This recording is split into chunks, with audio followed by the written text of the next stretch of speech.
Sahabat IKB, senang kotong bisa jumpa lagi dalam acara Mari Kesegar Hati di channel YouTube YKB Bahasa Kupang. Kotong perenungan saat ini diambil dari buku Renungan Wasiat Kekal yang dipunjudul Hati Seorang Hamba, berdasarkan Kejadian pasal 24 ayat 34 sampai 41 dan ayat 50 sampai ayat 67. Ayat renungan ada di ayat 66. Sebelumnya mari berdoa. Tuhan Bapa Surgawi, saat ini kotong mau mendengarkan firman-Mu. Biarlah Tuhan sendiri yang mau berfirman untuk kotong semua. Amin. Kejadian pasal 24 ayat 66. Ais itu Zu itu hamba kasih tahu sang Ishak semua yang dia bikin. Saudara-saudara, menjadi orang yang dapat dipercaya tuh son gampang oh.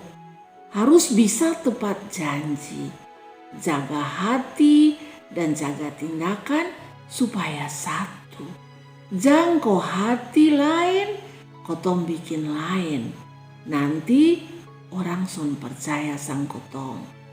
Nah, saudara-saudara, dalam kotong bacaan hari ini, Kejadian 24 ayat 66 khususnya, di situ dia menjelaskan kepada kotong tentang hamba yang berhasil kerja dia pun tugas dari dia pun Tuhan dengan baik. Pertama, dia mau jalan jauh mau mati, tapi dia pun Tuhan pun kampung untuk cari istri kasih Ishak. Yang kedua, dia juga cari istri untuk Ishak sama ke Abraham pun petunjuk. Son iko dia pun mau. Yang berikut, waktu dia berhasil, dia son makan puji, tapi dia tetap rendah hati. Dan dia juga beriman. Son andalkan dia pun diri. Karena itu dia minta petunjuk dari Tuhan di dalam doa. Nah, ini yang namanya hati seorang hamba. Berhasil juga son makan puji, tetap rendah hati.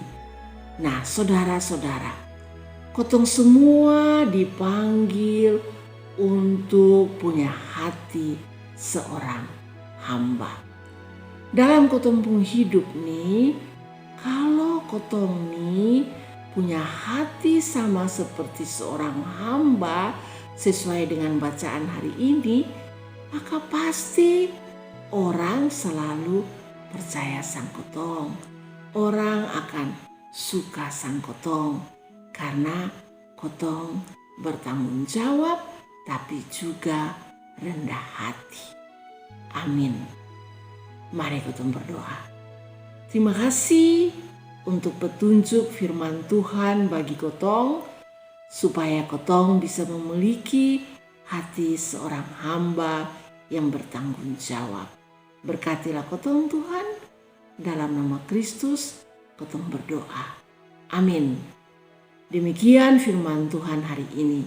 Jangan lupa like, subscribe, dan berbagi dengan yang lain. Tuhan memberkati.